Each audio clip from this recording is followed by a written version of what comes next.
Good morning. My name is David Okon. Welcome to my channel. I'm speaking about the cost of living. Today I'll be speaking about Africa. I've been speaking about the cost of living from different points of view. Today I'll be speaking about Africa. Africa is the second largest continent in the world, and it is also the poorest, actually.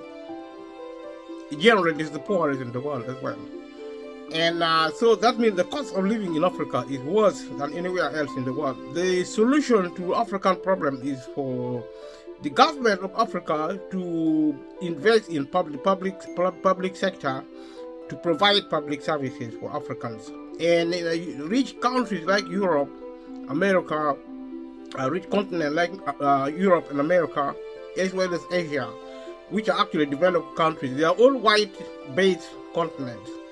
They should start helping Africa financially, specifically to develop the public sector, to provide wealth for Africa, and this wealth should be ring-fenced to get Africans out of poverty. Some of you living in the developed world must not have gone to Africa. And if you went to Africa, or if you decide to go to Africa, when Africans or people talk about poverty in Africa, it is something that's not seen anywhere in the world. It's the worst of the worst. Children walk barefooted, and they don't have houses, proper housing. There is no welfare system in Africa from the government. Welfare state doesn't exist, except for pension and maybe hospital. But there is the level of corruption now happening in Africa, where everything, if you don't have money to bribe the hospital, the doctor, even if it is a public service, you're not going to get treatment at all. That's how serious life in Africa is, including the problem to do with the cost of living. Food poverty, energy poverty is a way of life. Africans still have land, but it is under threat from the state in Africa, but also the states across the globe. There is a coalition of the ruling class who want to export or even promote violence under capitalism.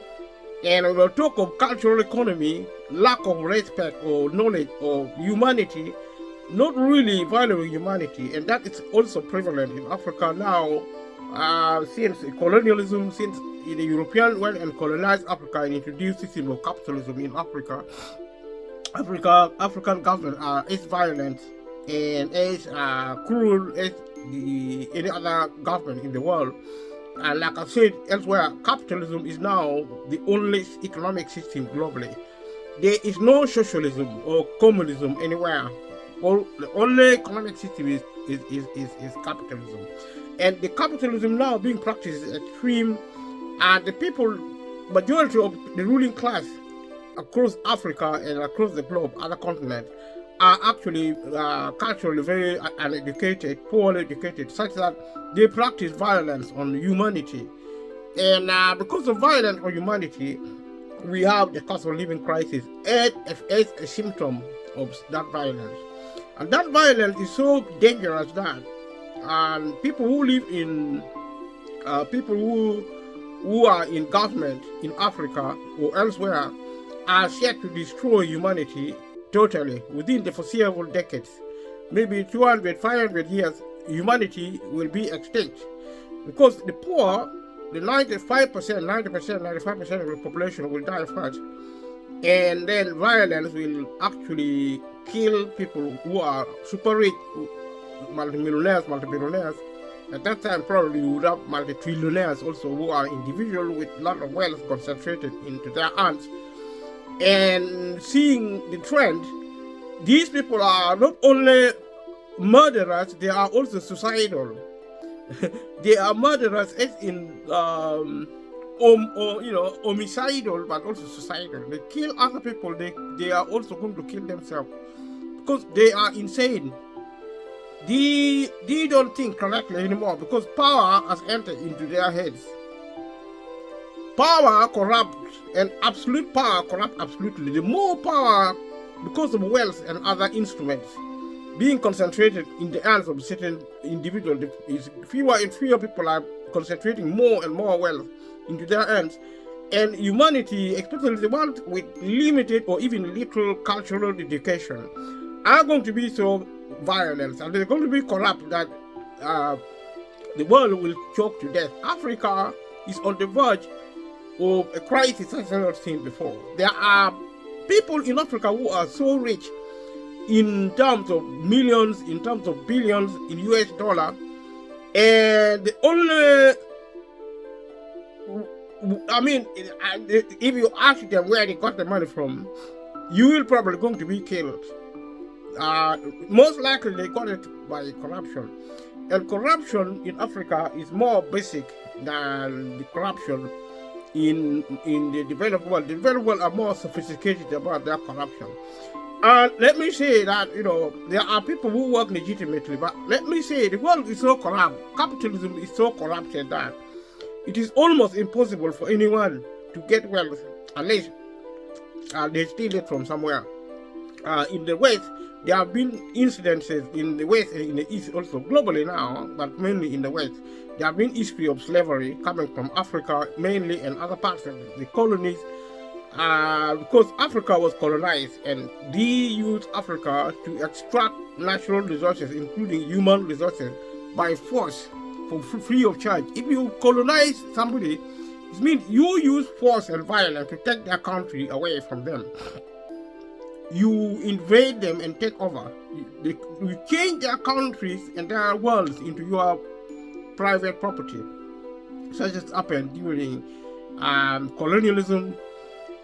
And Africa became a victim of the Europeans, especially the Europeans colonizing Africa and turning Africa into their source of resources, and the African people became slaves, directly or indirectly. Slavery still occurs in Africa, but you see, the spirit of slavery, the mastery of the mastery of slave provision, if you want to call it that way, is based on evil. And if the white people target black people in Africa to enslave them and justify them because they think black are less of humans than, they're less human than white people, which is actually wrong, because historians have discovered that modern human beings were first discovered in East Africa, in Africa. So Africa is actually the cradle of modern humanity. And I don't for a moment believe the Darwinian theory of evolution, because humans did not evolve from animals. We humans were created by God. I'm a Christian. And guess who introduced Christianity to Africa? It was British. We in Africa didn't know Christianity, but we became Christianity, and we are grateful for Europeans for introducing God into our country. And God saved the King of England, King Charles. And God also saved the royal family, because they are the head of the Church of England.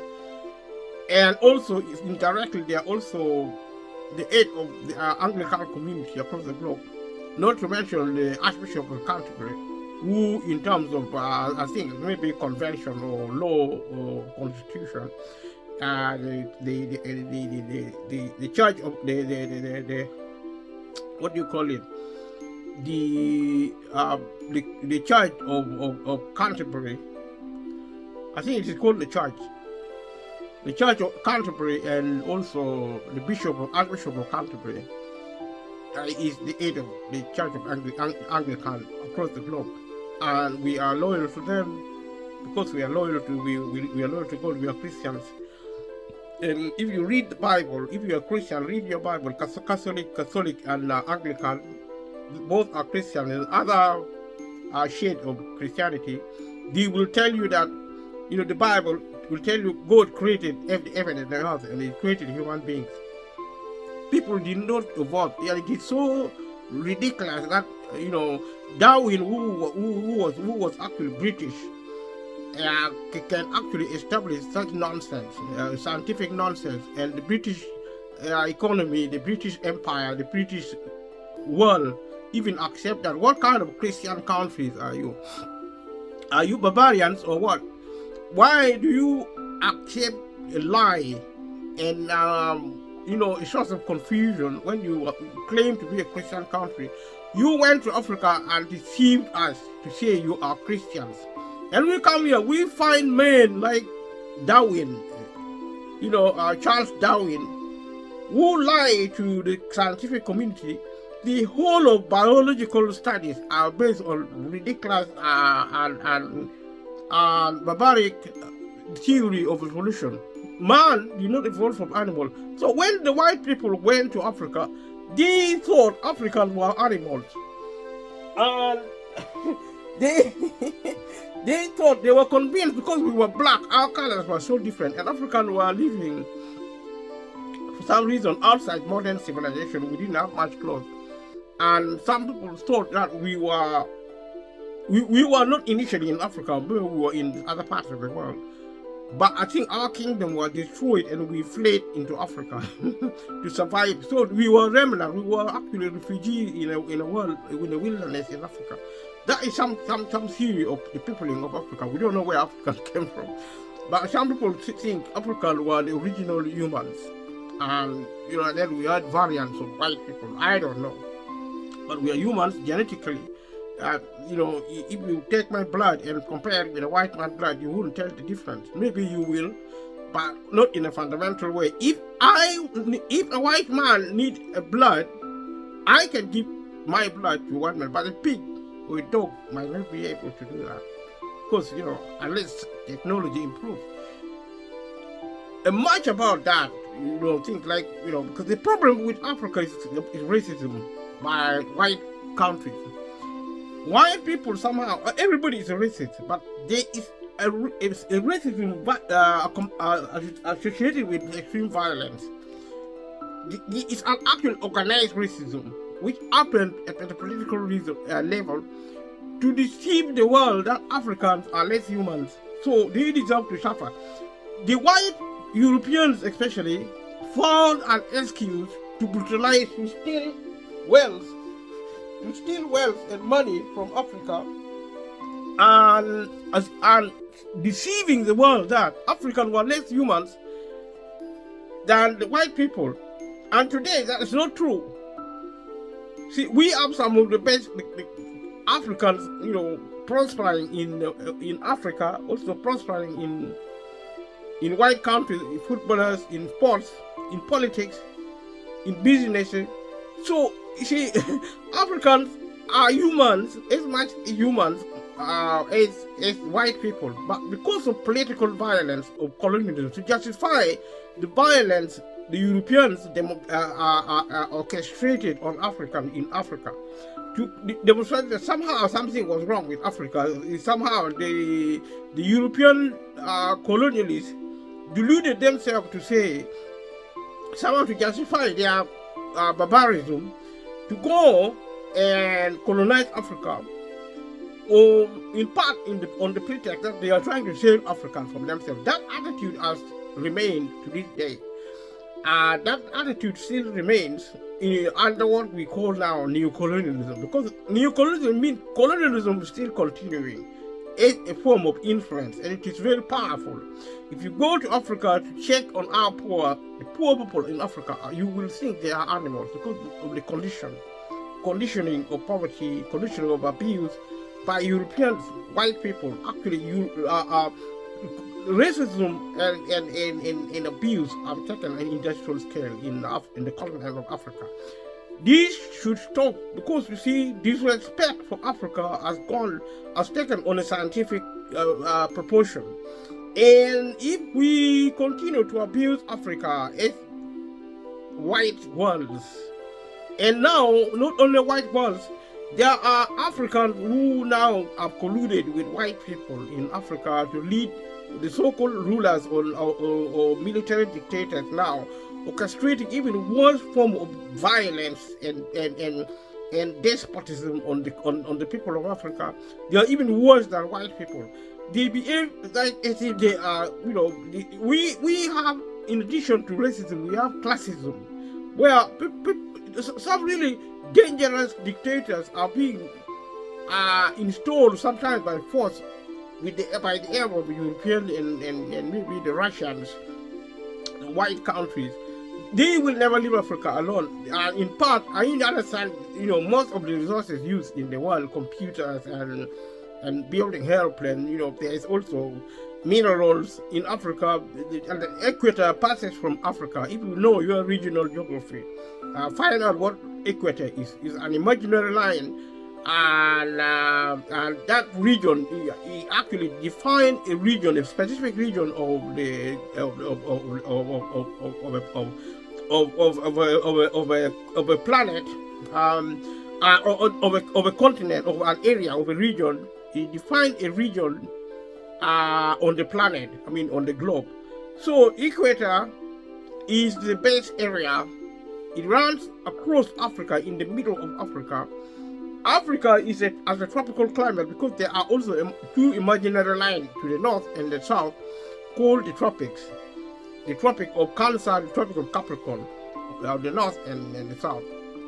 And the one passing in the middle, the imaginary line on the map, if you look at them, you will find there is also a Greenwich meridian line, which is actually a 0 degree passing in Africa, also in West Africa. I think in Accra, in Accra, in Ghana, I think. The center is actually here in London. There is a place called Greenwich. There is something called Greenwich Mean Time, which is actually, I think, managed by the United Kingdom here in London. Leave a comment below if you know anything about that. So equator passes through Africa and also through northern Brazil. And these regions are the best climate and the best resources to support life. There is a part of the most beautiful section of the globe. And when former Foreign Secretary Winston Churchill, who later became a very famous British Prime Minister, when the first time he went to Uganda, on looking at Uganda, especially northern part, as I understand, he described Africa, especially my country, Uganda, as the pearl of Africa. When he went to Uganda, actually Uganda is the country where equator passes through, around Lake Victoria area. Lake Victoria, I think, is the biggest natural lake in the world. And the River Nile, actually the second longest river in the world, it originates from Lake Victoria. Victoria was the Queen of England during colonialism. So when the British went to Uganda in East Africa, they discovered the lake and they named it under their ruler, the Queen Victoria at that time. And so they also named Uganda after a tribe in Uganda known as the Bugandans. So Buganda became Uganda. They removed the letter B and they got Uganda because Buganda the king and a standing military at that time was actually the most powerful kingdom in one of the most powerful kingdoms in Africa. Certainly, it was the most powerful kingdom in East Africa. So Buganda Kingdom made an agreement to protect Uganda with the British people. It was actually a very corrupt agreement. It was almost it was trickery. It was extremely corrupt and violent, and it was actually imposed. That agreement was imposed, other than it was not an agreement, it was an imposition, because Africans throughout the period of colonialism, they didn't have any bargaining power at all. They were so weak militarily. They could have been reached in other ways, but also in terms of development in general, Africa was less developed than the European. The European, the reason they developed, they colonized the world, especially beginning from the Roman Empire, and later the British Empire, and other people like France, Germany, Belgium, who actually participated in the colonizing of Africa. These are a lot of modern power. They are developed more than Africa. Africa are developed. Africa were weaker. They are organized. They are political organization, but militarily they were nothing. And because of violence and force, the Europeans were able to overrun Africa and defeat them in wars. and there was a lot of deaths. There were massacres, such as in the Congo, where King Leopold set the Belgian rule in the Congo, what now the Democratic Republic of Congo and the other Congo Republic. The second biggest tropical forest is actually in the Congo, in a place called the Congo Basin, I think. And then the biggest tropical forest in the world is actually in Amazon, the Amazon Basin in I think in North Brazil or something like that. I think in northern Brazil. And because equator passes from northern Brazil, so you got the biggest tropical reserve, forestry and all the resources there. The richest actually in the world, the richest region of the world is actually along the tropics. And that is the story of Africa, and it's the story of wealth, looting, killing, and brutalization. Africa never recovered from the sickness of colonialism. And today, the Europeans are using the European money via the IMF and the World Bank to control Africa. They tell African leaders who are actually brutal dictators, military dictators.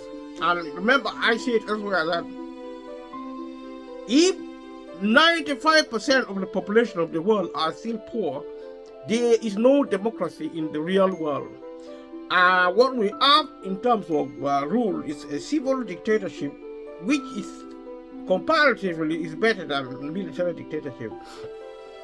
But that comparison is false in terms of whether one is better than the other. Dictatorship is actually civil dictatorship is more subtle. It's like cancer.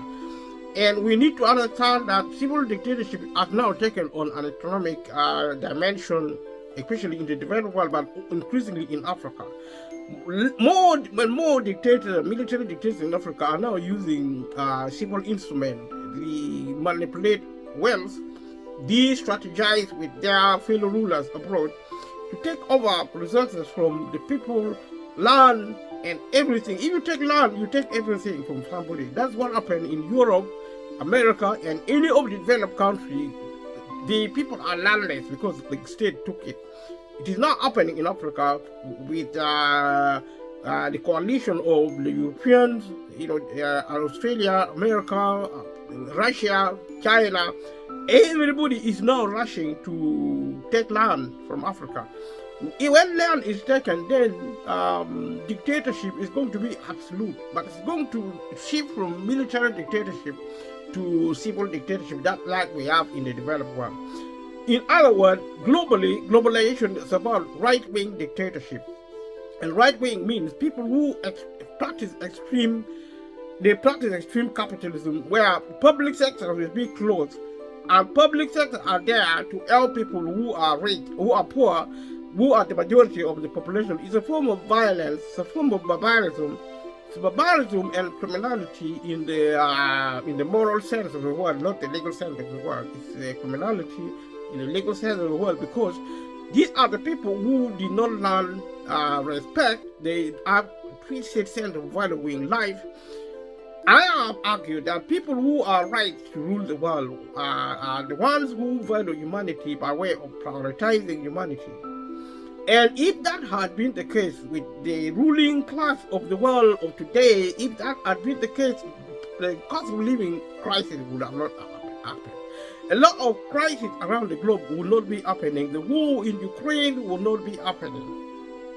And so in Africa, we have a similar problem where we have violence at a scientific, at an industrial, at a technological, environmental, you name it. All and sundry aspects of wrath and violence, the home sleep. You see, the home of brutality, of barbarism, the very heart and mind and body and soul of barbarism is in Africa. The old offenses of the world find their residence in Africa.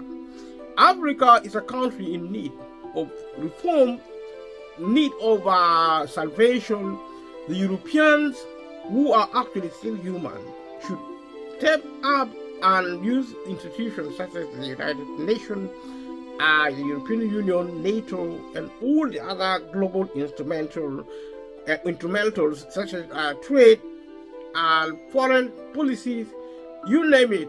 We need civil people, and civil people are the ones who are culturally educated, the ones who respect humanity, the ones who prioritize humanity. And this is what I have said consistently. If you are watching this video, I'm so grateful that you are watching this video. We are actually small.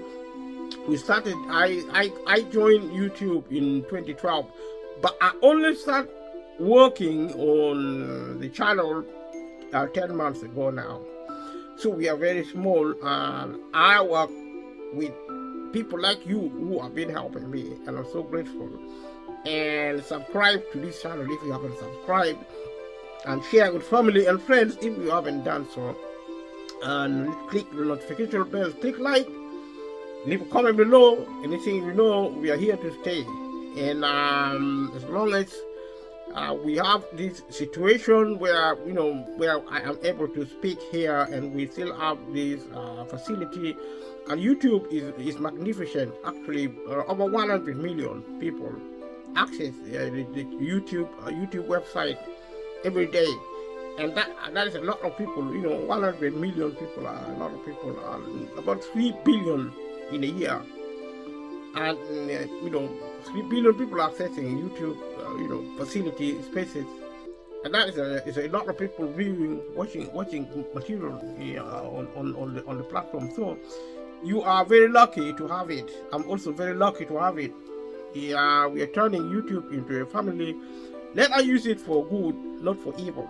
And people who want to practice evil think it is a joke. Get out of that practice. And practicing evil simply starts when people begin to disrespect humanity. On the streets, people killing each other with knives. People are more afraid of humans than of animals. And that is a sign that we have lost track of our culture.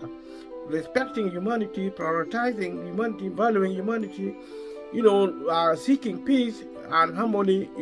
Happiness is the outcome of peace. If we cannot have peace anywhere, especially in Africa and also across the globe, if we cannot have peace, we are not going to be happy.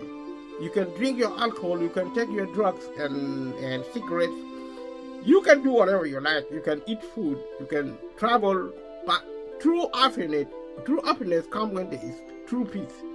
And true peace comes when we respect humanity, when we respect one another, and we value one another, and we look after one another. We are our brothers, we are our sisters' keepers. Let us look at Africa in its specific. That was actually an introduction, because this is the first time we are talking about Africa on this program. If you are an African, leave a comment below and let me know what you're thinking, what your thoughts about Africa and the cost of living. The cost of living I talk about because it's a symptom of many other things.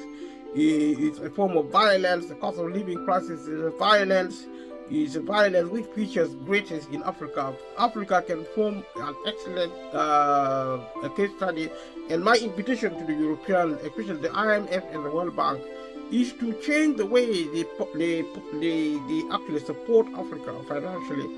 Literally, in many ways now, Africa is almost entirely relying on foreign aid from the IMF and the World Bank, but the conditionality associated with that help is a cane, and it is unacceptable, because when we talk about reform under capitalism, you are talking about privatization, such that African government are now privatizing all the public sector and selling it, or privatizing meaning selling of the country or the continent. That is what's happening. Those with money, private individuals with money, keep buying land, keep buying countries, keep buying continents, and one day only 10% or even 5% will own the entire globe, and the rest of the world will be slave. That is a form of violence. We are actually supposed to be peacefully living with one another, sharing the world sharing the earth and the earth's resources. That is the definition, the understanding of peace. And Africa features the worst of violence, the worst of humanity in terms of barbarism and despotism. There is no respect for themselves, and there is no respect for others, because they have lost country in failing to understand the value of humanity. When we talk, Africa is the second largest continent in the world after Asia, and it measures in area 30 million 370,000 square kilometers and 11,730,000 square miles. Is the second, like I said, the second on Earth after Asia. Population. Some people around the world think Africa is a country, but there's a difference between a country and a continent. There are actually 54 countries in Africa, and the population of Africa is 1.3 billion, 1.393 billion and 676,444 people. Is the second, also the second most populous people in the world. I didn't know that. We are so many. Africans are so many. Our population density is 46.1 per square kilometer, which is actually very. Africa is so vast, and only about 50 people per square kilometer. That is, the land is free. There are very few people per square kilometer in Uganda. In Africa, Uganda is my country. That's why I'm talking about it. And that's 119.4 square miles. That statistic is from 2021. In terms of GDP, PPP 8.05 trillion. I estimate the fourth. So Africa is the poorest in the world. By GDP nominal is 2.96 trillion. I estimate 2022 estimate, and it's the sixth on Earth. By regions. Let me talk about religion in Africa. There are Christianity about 49%. That's over 50%. Islam is about 42%. So it is almost split in the middle, 50-50. So traditionalist faith 8%, others are 1%. Islam and Christianity are foreign religion. That is consistent with colonialism.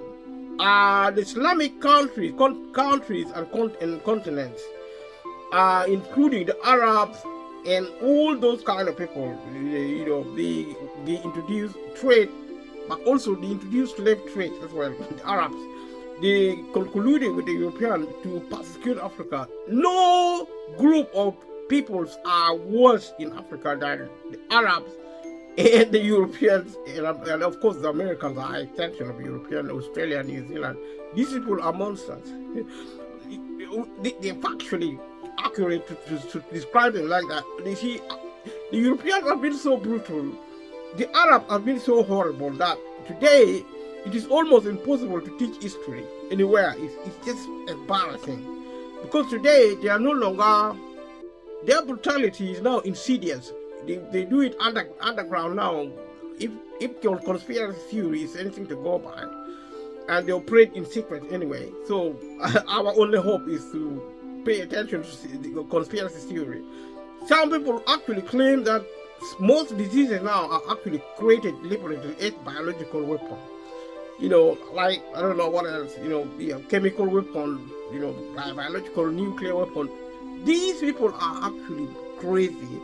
The intention are to fight. They think peace can be achieved. That is untrue. Either they're lying or they are total psychopaths, people who have no clue about safety, people who live recklessly, who destroy lives, who destroy property.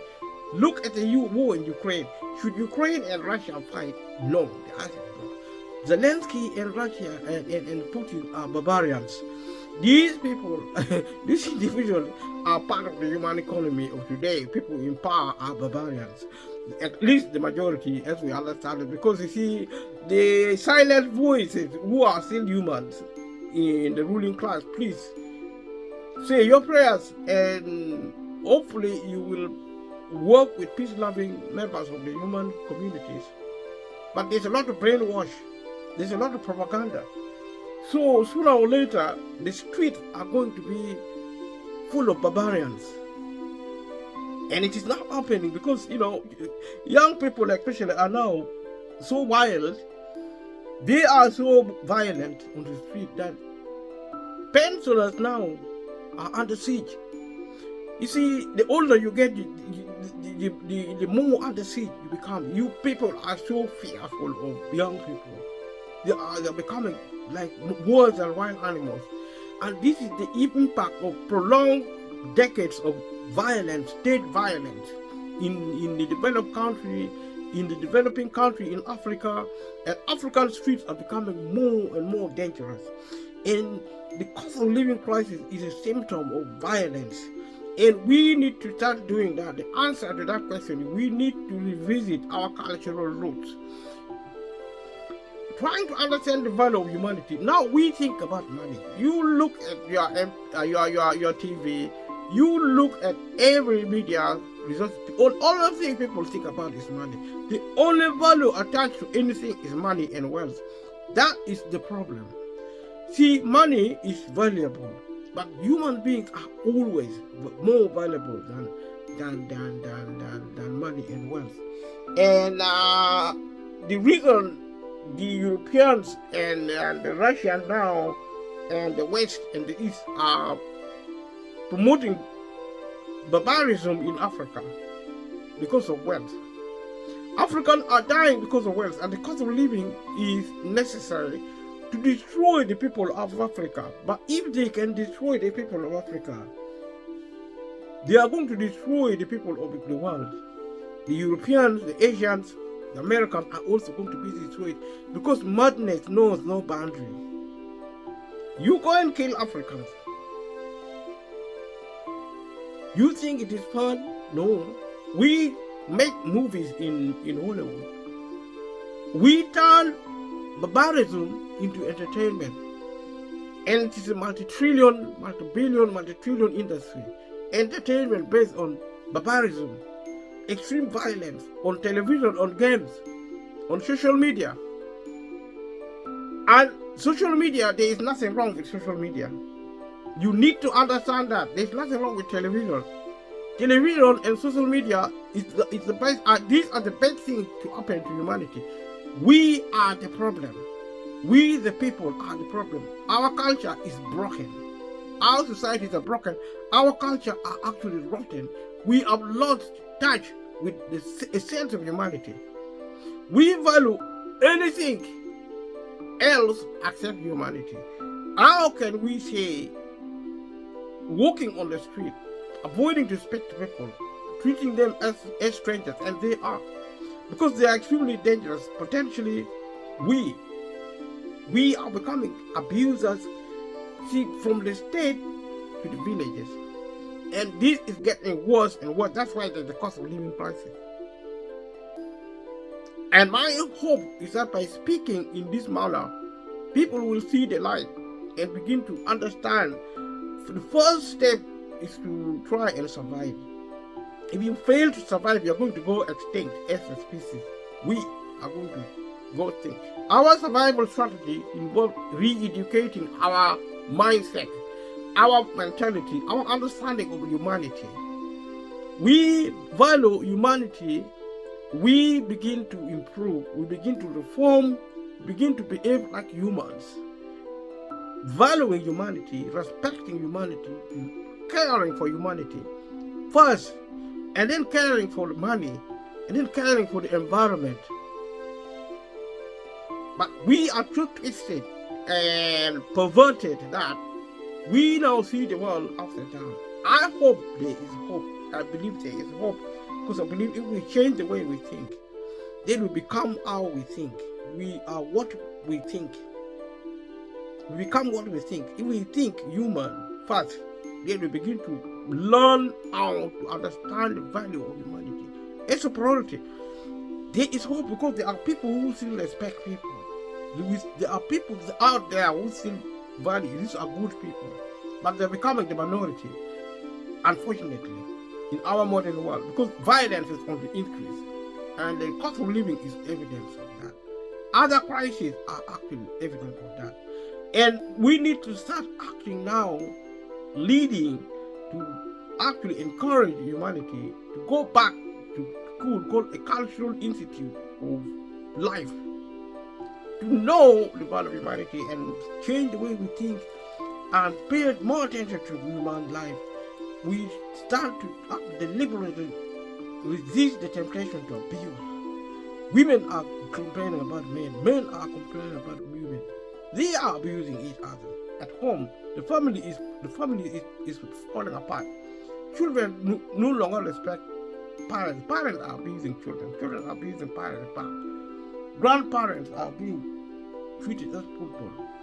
You may not realize that you are abusing somebody, because even you don't talk to somebody for an hour. You are glued onto your television, onto your mobile phone. You go onto a bus, you go onto a train, you go into the park. People are like that, like human zombies. They're looking at their mobile phone. They're not talking to fellow humans. More so because other people are actually treated as strangers.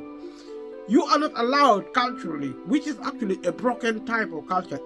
You see, if something is broken, it's no longer culture. It's uncultural. The uncultural habits we find in Europe, in America, in the developed world, and now in Africa as well, especially in the urban area, in cities and towns. We now have mentality and culturalism, where we treat people literally as strangers. You don't talk to them. You don't talk to somebody if you're not talking to. So, if somebody is stranger, how are you going to live peacefully? How are you going to be happy? You're happy with other people. Now we are saying things like, you have to be happy for yourself. You have to be happy by yourself. Okay, you can do that. But we need peace. We need harmony to be happy. We cannot be happy unless there is peace. We are short-selling ourselves in terms of happiness. Because to be happy, we need to be peaceful. And peaceful is when we stop understand, perceiving, or even treating people as strangers. And I've said this before, I keep saying this, hopefully people will begin to see sense in some of these things I'm trying to say. We are back to talking about Africa and the cost of living crisis, which is actually worst happening now in Africa. Africa needs help. But the help needs to be integrated, because corruption now, if you try to help Africa, probably you'll fail because of corruption. You give something to somebody, take it to somebody else. They will not. It's a language they use, English, they use in Africa. Eat your money. It means steal it in a corrupt way. Swindle it. Cheat somebody of their money. They say, somebody ate my money. I'm going to eat their money. I mean, you're going to steal it in a corrupt way. You're going to do corruption on them. So, Africa. So we are looking at the regions, the religions, and we look at the denonym. Denonym is African. If you are an African, if you are from Africa, you are an African. An equivalent in Britain, British. If you are in Europe, you are European. So in Africa, you will be African. So there are 54 plus 2 plus 5, about 57 countries in Africa. There are about 2 countries which are actually disputed, whether they are African countries or not. There are 2 territories which are also, there are 5 countries which are territories of Africa. I don't know the detail, but there are also dependencies. And there are about 6 dependency, internal dependency, plus 1 dependent. 1 dependency disputed. Languages, there are 1,200, between 1,250 languages and 300 languages. Between 1,350 and 3,000 languages, native languages in Africa. That is a lot of language to have in a continent. Leave a comment below if you know the equivalents of Europe. So the largest cities are actually referring to largest urban areas, which is Cairo, Lagos, Kinshasa, Johannesburg, Luanda, Khartoum, Dar es Salaam, Abidjan, Alexandria, and Kigali, Nairobi, Algiers, Cape Town, Kano, Dakar, Casablanca, Addis Ababa, and Kampala. Kampala is in my country, Uganda, in East Africa. So is Nairobi and Dar es Salaam. The other Rwanda and Kigali and places like that. The size of Africa compared to other continents. Africa is the second largest and second most populous continent after Asia in both aspects. At about 30.3 million per square mile and 11.7 million per square miles, square kilometers and square miles respectively, including adjacent islands. It covers 20% of Earth's land area and 6% of its total surface area. That is big. With 1.5 billion people as of 2021, it accounts for about 18% of the world's world's human population. Africa's population is the youngest amongst all the continents. The median age in 2012 was 19.7 years, when the worldwide median age was 30.4 years. So probably the reason why there are so many young people in Uganda, in Africa, because Africa has more children than other parts of the developed world. I mean, the standard size of an African family is actually between 5 and 10. That is from my personal experience. It's changing now because of foreign influences, especially from Europe and the developed world. Because every time development is given to Africa, part of the condition is to reduce the population of Africa.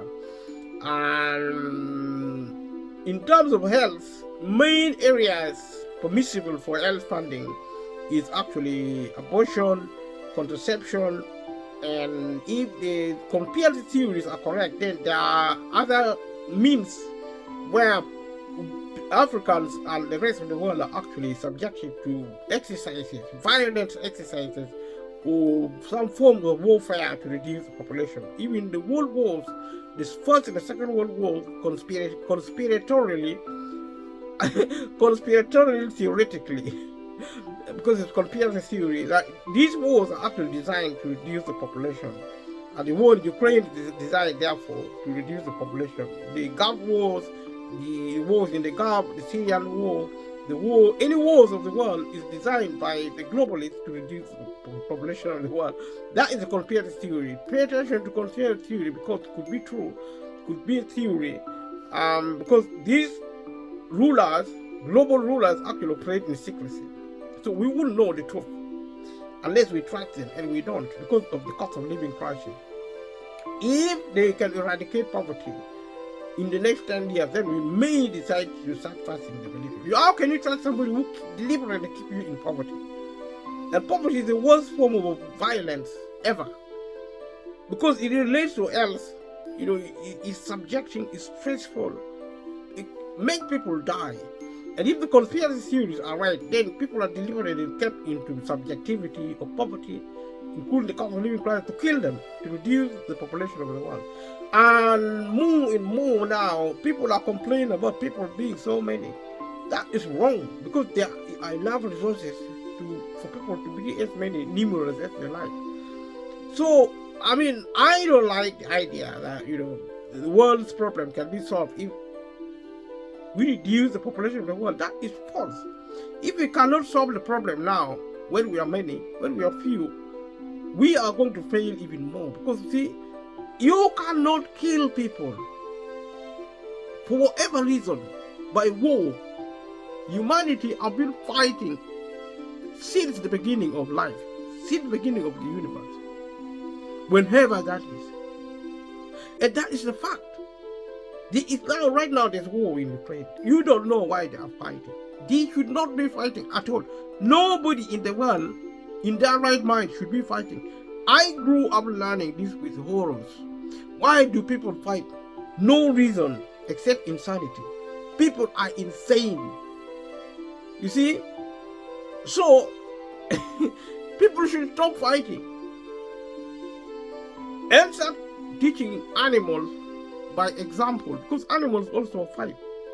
And if you think humans are insane, go and see wild animals. They are even more insane than us. But we are more intelligent than they are. Although there are people who are so crazy these days to even suggest that animals are more intelligent than humans. How do you know? Did you speak to them? Some people, the way they treat animals, if they speak to animals, unless they are wizards and witches, unless they're aliens with supernatural powers. Real human beings do not know what an animal is thinking. You don't know, including animal psychologists. You know nothing. If you knew, what makes you think you know what the animal wants? If you give an animal food, probably they will accept it, or whatever. Like dogs and cats, if you feed them, then they behave in a certain way, but it doesn't mean they're more intelligent than us. But at least they are not human. We are human. We are responsible for humans first, and then we are responsible for the world around us, because they are there for purposes to support our life. Animals, trees, vegetation are there for us. We are not for them. So we look after them. If we feel kindness for animals and wildlife, because we are humans. But how can we be kind to animals and not kind to fellow humans? That cannot be the case. That is untrue. Because you see, kindness to animals is false if you're not kind to fellow humans. If you're violent to fellow humans, you hate a fellow human and you love animals, then you are actually pervert and a very dangerous person. And don't tell me you are in love with a dog. The dog is so cute and a human child is not. Or a human is not cute, but you love animals and you hate humans. What's wrong with you? So, what are we saying? Looking at Africa, at the cost of living crisis. With 1.4 billion people as of 2021, it accounts for about 18% of the world's human population. Africa's population is the youngest among all the continents.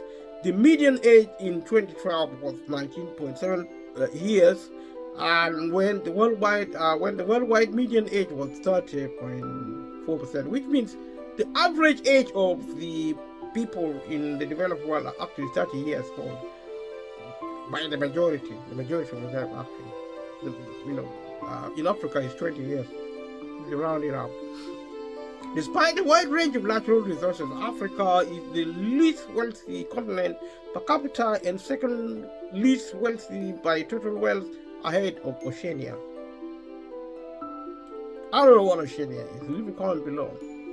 Scholars have attributed this to different factors including geography, climate, tribalism, colonialism, the Cold War, neo-colonialism, lack of democracy, and corruption. Despite this low concentration of wealth, recent economic expansion and large and young population make Africa an important economic market in the broader global context. Leave a comment below if you're from Africa and let me know what you think about Africa and the cost of living crisis. The continent is surrounded by the Mediterranean Sea to the north, the Isthmus of Suez and the Red Sea to the northeast, and the Indian Ocean to the southeast, and the Atlantic Ocean to the west. The continent includes Madagascar and the various archipelagos. It contains 54 fully recognized sovereign states, 8 cities and islands that are part of non-African states, and the 2 de facto independent states with limited or no recognition. This counts as not include Malta and Sicily, which are geographically part of the African continent. Algeria is Africa's largest country by its area, and Nigeria is its largest by population. African nations cooperate through the establishment of the African Union, which is headquartered in Addis Ababa. The African Union is an equivalent of the European Union. It's a part of federated system of politics and government, and part of the global economic infrastructure, and it is part of the process of creating a global world, beginning in continents and intercontinentalism, in ultimately culminating in what is called the Union of the Globe, if I'm correct. And we have East African Community and ECOWAS in West Africa, and I think another one in South Africa. I can't remember what it's called. Africa straddles the equator and the prime meridian. The prime meridian, I think, is the what we call the Greenwich meridian line, which is 0 degree. I think to the west or something like that, which ends up, I think they said the epicenter is actually in Greenwich, in London, and it is the only continent to stretch from the northern temperate to the southern temperate zones. The majority of the continent and its countries are in the northern hemisphere, with a substantial portion and a number of countries in the southern hemisphere. Most of the continent lies within the tropics, except for a large part of Western Sahara, Algeria, Libya, and Egypt, the northern tip of Mauritania, and the entire territories of Morocco, Ceuta, Melilla, and Tunisia, which in turn are located above the Tropic of Cancer in the northern temperate zone. In the other extreme of the continent, southern Namibia, southern Botswana, great part of South Africa, the entire territory of Lesotho and Eswatini, and southern tip of Mozambique and Madagascar are located below the Tropic of Capricorn in the southern temperate zone. It's like I said in the opening, Africa is highly biodiverse. It is the continent with the largest number of megafauna species, as it was least affected by the extinction of the Pleistocene megafauna. However, Africa also is heavily affected by a wide range of environmental issues, including desertification, deforestation, water scarcity, and pollution. These entrenched environmental concerns are expected to worsen as climate change impacts Africa. The United Nations Intergovernmental Panel on Climate Change has identified Africa as the continent most vulnerable to climate change. The history of Africa is long, complex, and has often been underappreciated by the global historical community. Africa, particularly East Africa, is widely accepted as the place of origin of humans and of humanoid clade great apes. The earliest hominids and their ancestors have been dated to around 7 million years ago, including Sahelanthropus and Shadenensis, Australopithecus, Africanus, Afarensis, Homo erectus, H. habilis, and H. augusta. The earliest Homo sapiens modern human remains found in Ethiopia, South Africa, and Morocco date to circa 233,000 and 259,000 and 300,000 years ago, respectively. And Homo sapiens is believed to have originated in Africa around 350,000 and 200 between 350,000 and 260,000 years ago. these are modern humans. Homo sapiens are modern humans. Having historians have accepted that this originated in Africa. They were first discovered in Africa. So Africa is the cradle of modern humanity. The earliest humanids and their ancestors have been dated to around 7 million years ago, including the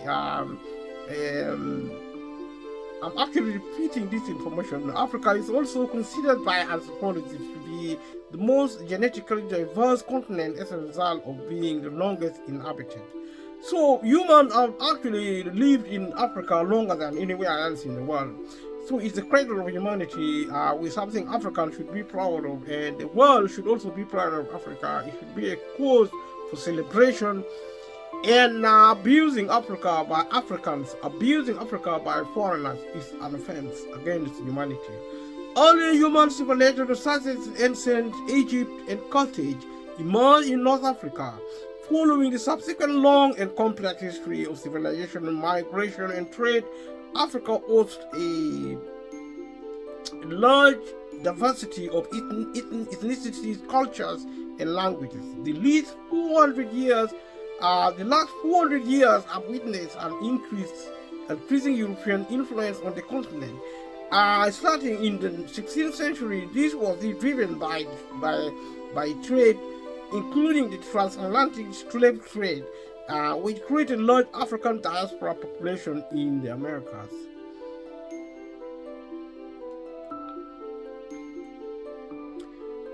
From the late 19th century to the early 20th century, European nations colonized almost all of Africa, reaching a point when only Ethiopia and Liberia were independent polities.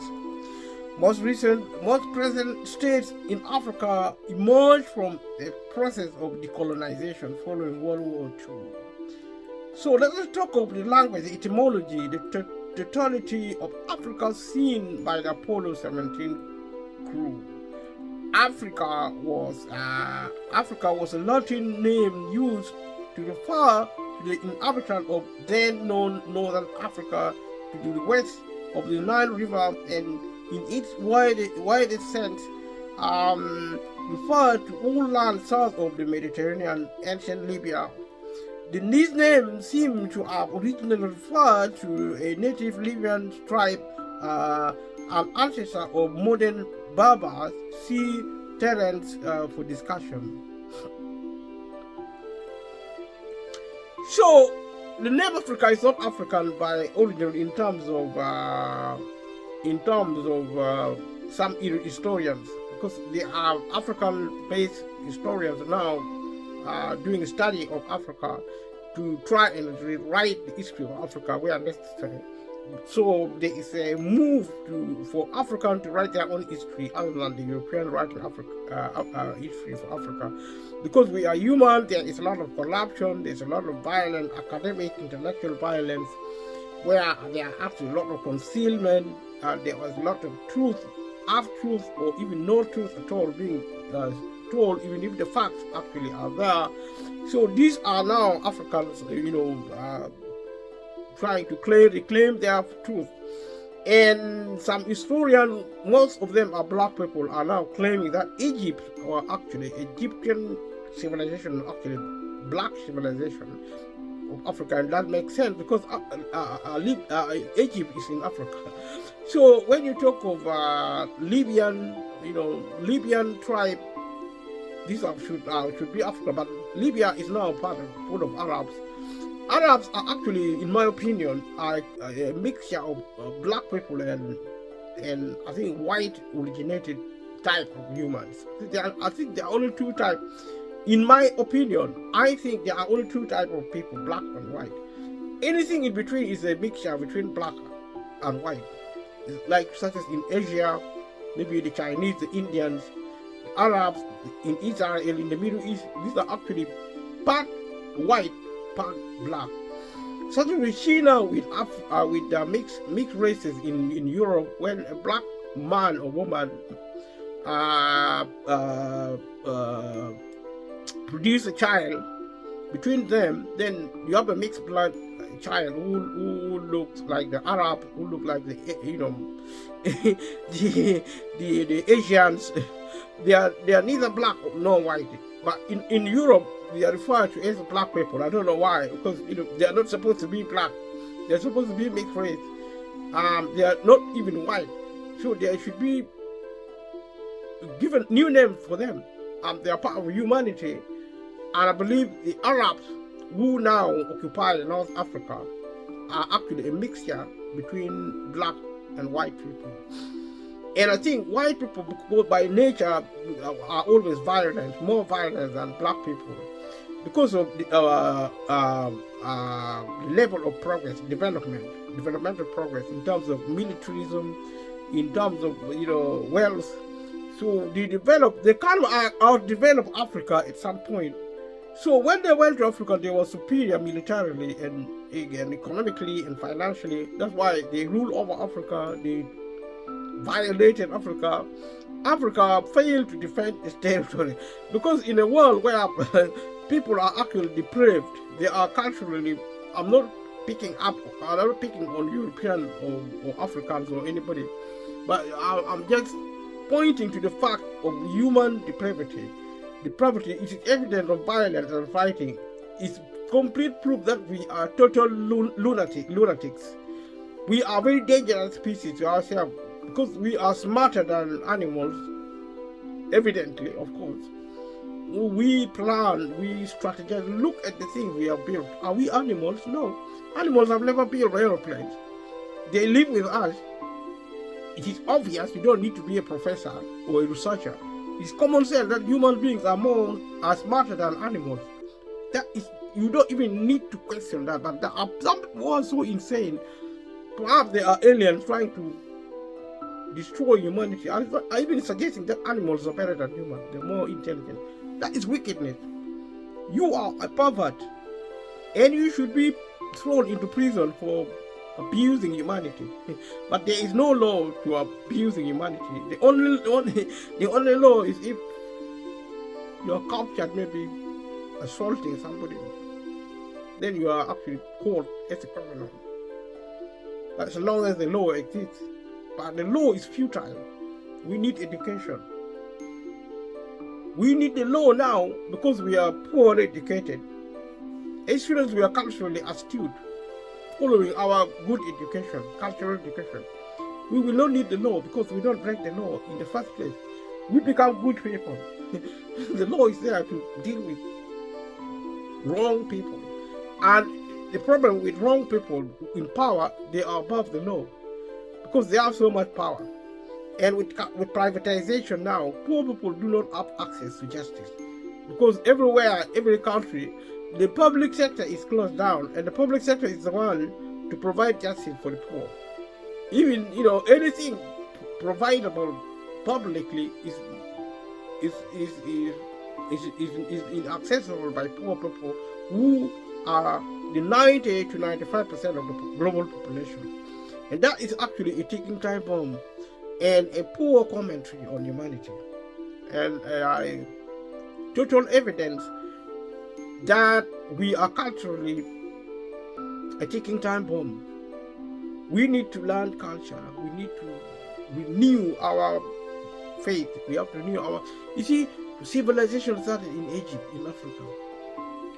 Writing was invented in Africa. Mathematics was invented in Africa, in Egypt. Even if it's a black civilization, then the black people are responsible for modern civilization. Because modern civilization are based on education and training. Education and training, including science and arts, are based on maths and language. If writing is the product of Africa, and mathematics is also the product of Africa, which means science and technology, engineering, and also all the other aspects, politics, government, began in Africa, was created in Africa. So Africa is also the origin of modern civilization. The Europeans, including the Romans, who created, method of maths and other aspects of writing, copied Africans and even stole from Africa to produce what is now called democracy. because the Romans created democracy, the Italians. Democracy it means government of the people, by the people and for the people. But democracy is correct and really impressive on paper, but we need to learn our cultural economy to turn what is theoretical into practice. Today, there is no democracy in practice.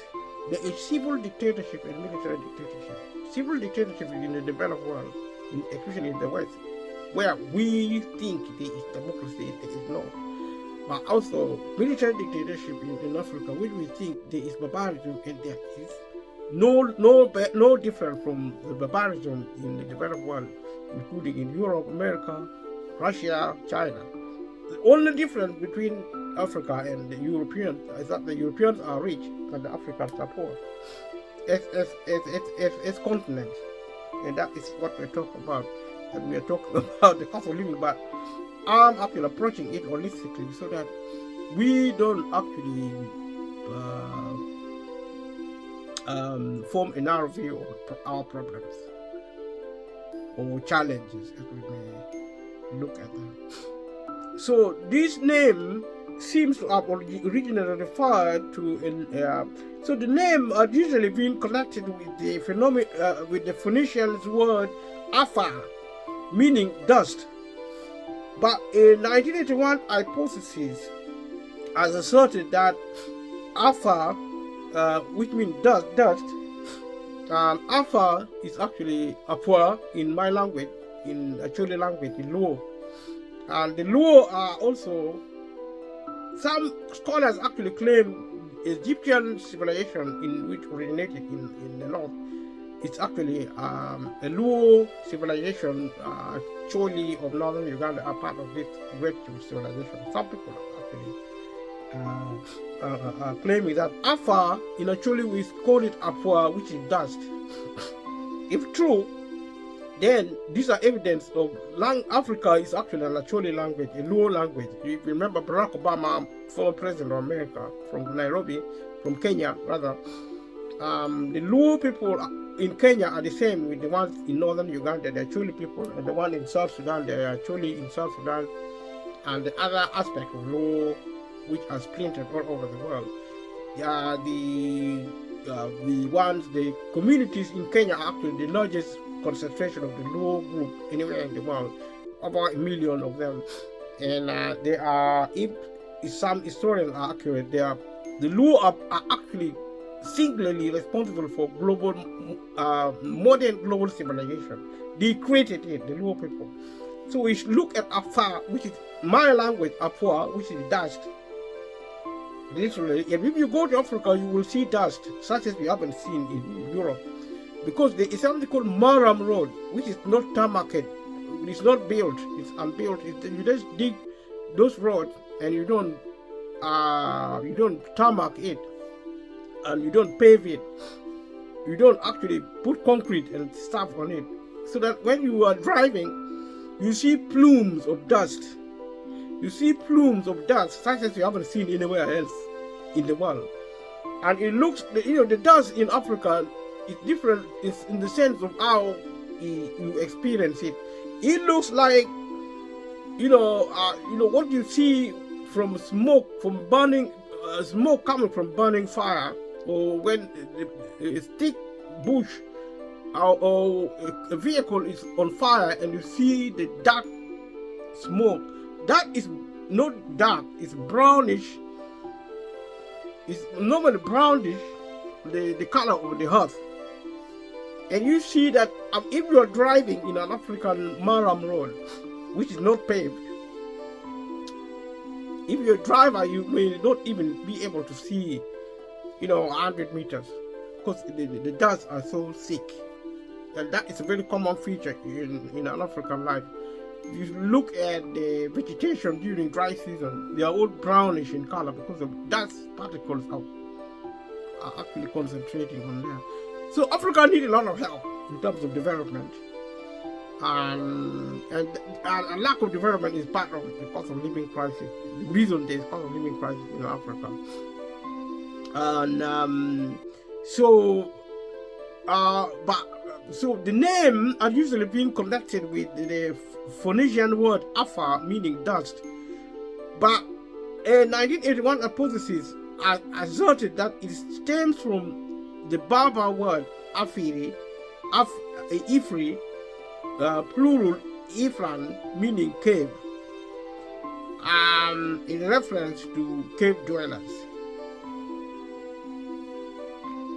That would not be an Acholi word. That would not be a Luo word, because in Acholi, cave means Boro. It's actually Boro. But Afar is definitely Luo language, Apua.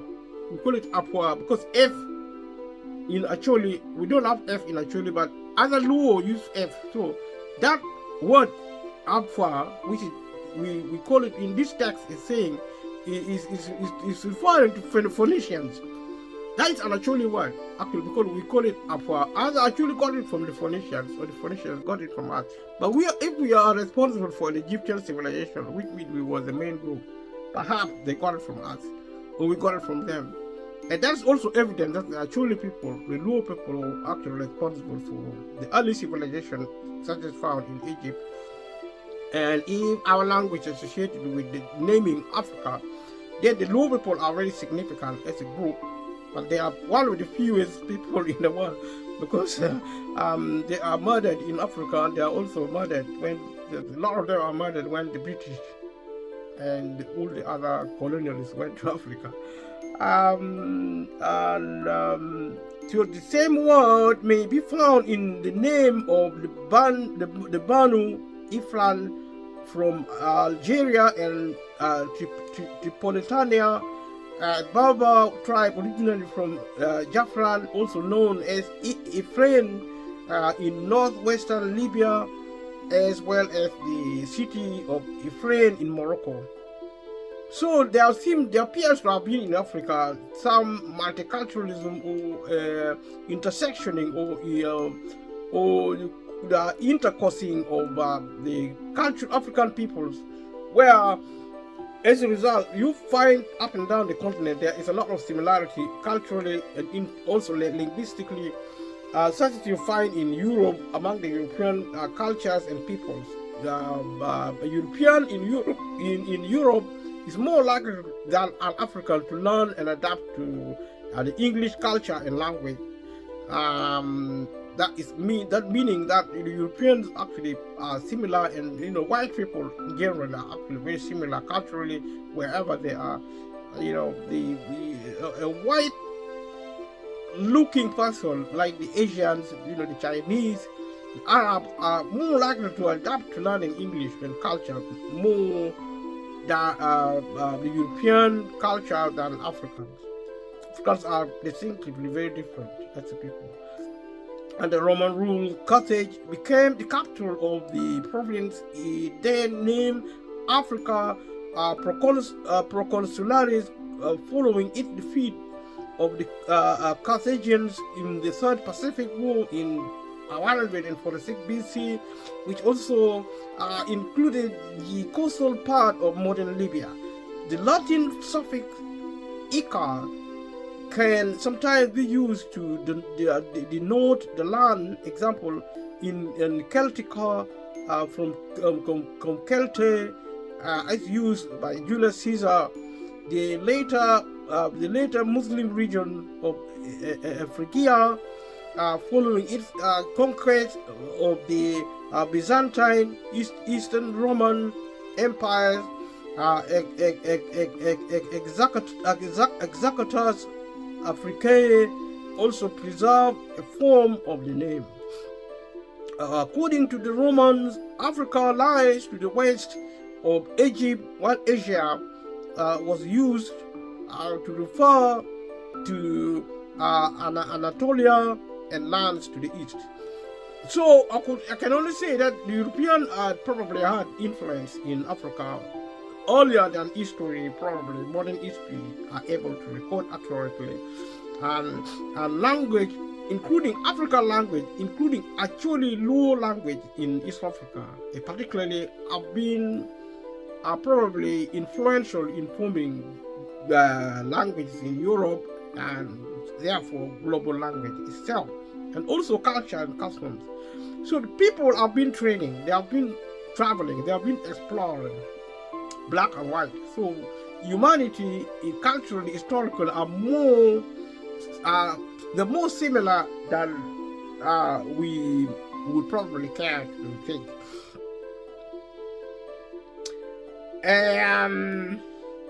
A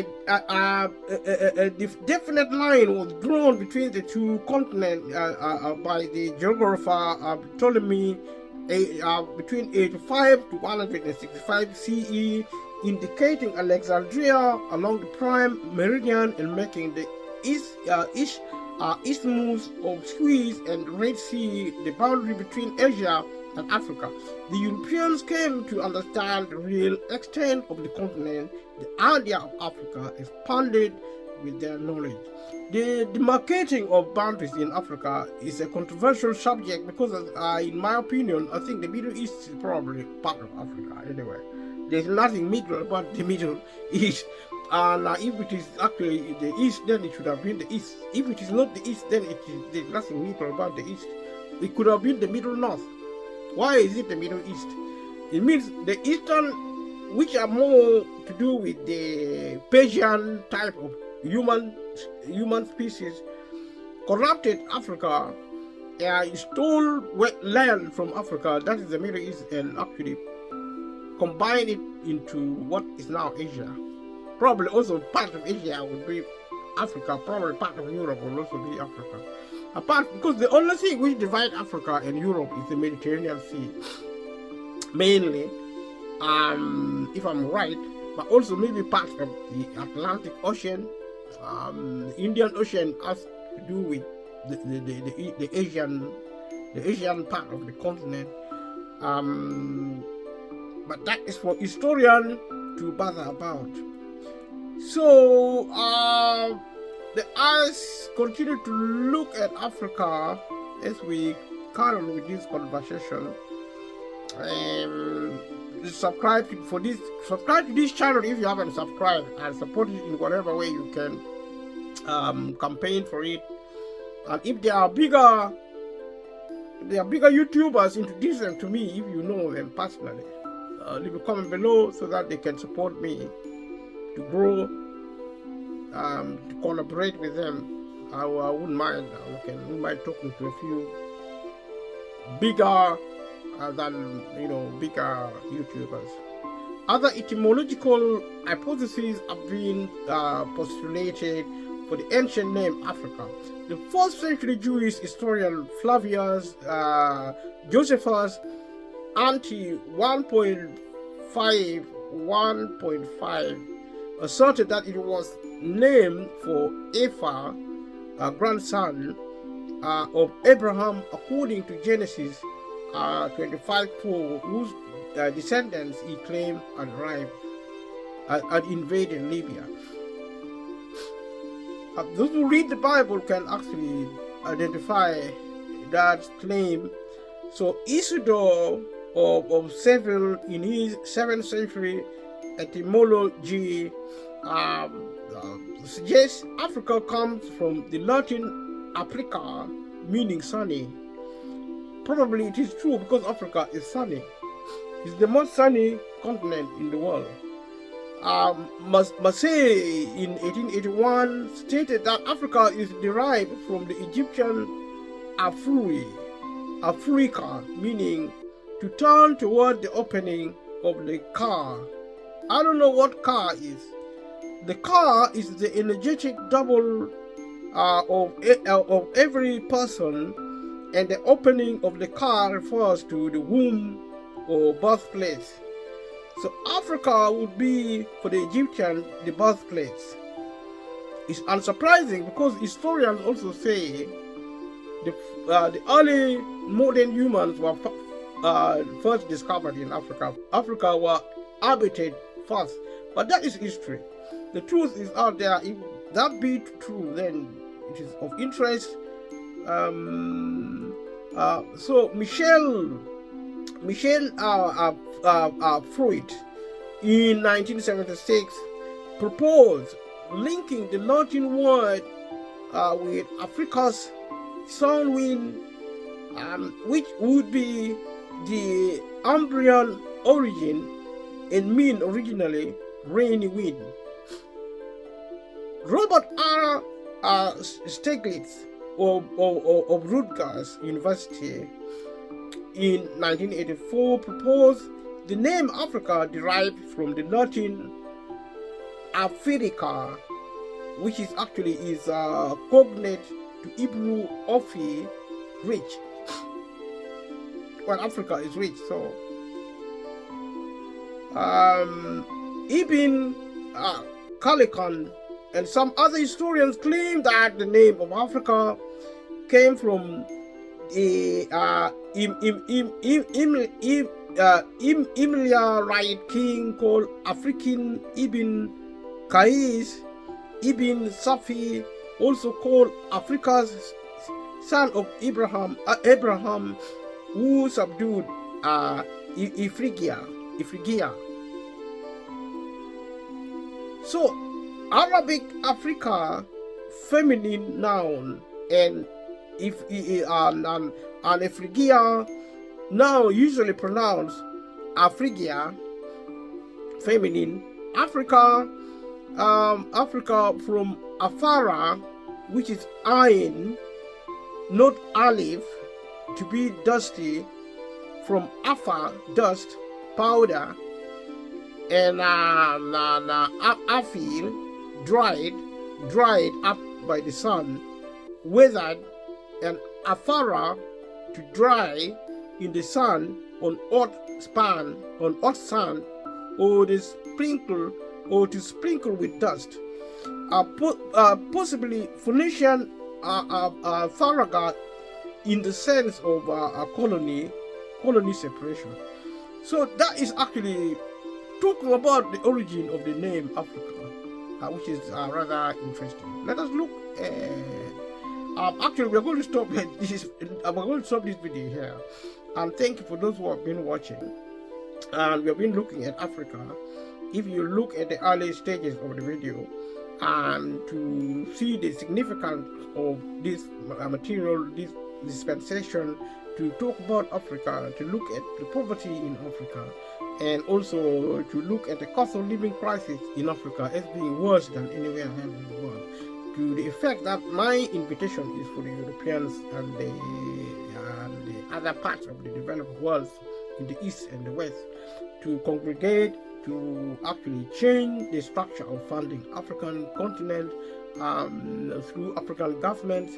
The foreign aid being given to Africa should be directed to eradicating poverty as soon as possible, perhaps within the next 10 years. It is possibility. The cost of living should not happen anywhere in the world, including in Europe, including in Africa. It is a deliberate negligence by the state, particularly given their dysfunctional ideological and which actually inform their politics to be not really, conducive for the human health and safety, human security, certainly not for peace, certainly not for happiness. So the people should start learning the cultural economy, also the new cultural economy, at the global level, at the globalized level, which Africa is part of now, so that in Africa and also in the rest of the world, first of all, the cost of living should be stopped within a year. That is a possibility. All the government have to do, the global government have to have one conference and decide that enough is enough. We are going to stop the cost of living crisis immediately. Part of that exercise should be a resolution by the global authorities, global intergovernmental. We talked about the United Nations previously. We need to really talk at more international level to reinstate the public sector to provide public service. If you want to close down the public sector and hopefully the private sector, wait until technology has matured enough to produce wealth, goods and services enough for people to access it, so that poverty is eradicated. We need people do not have employment, but now people need employment. People need decent pay to get them out of poverty. Therefore, you have to renationalize 80% of the global economy, especially in Africa, so that government can intervene in the economy to produce, to create jobs, well-paying jobs. Where the economy cannot produce jobs, there should be money, welfare benefit for people who cannot access food,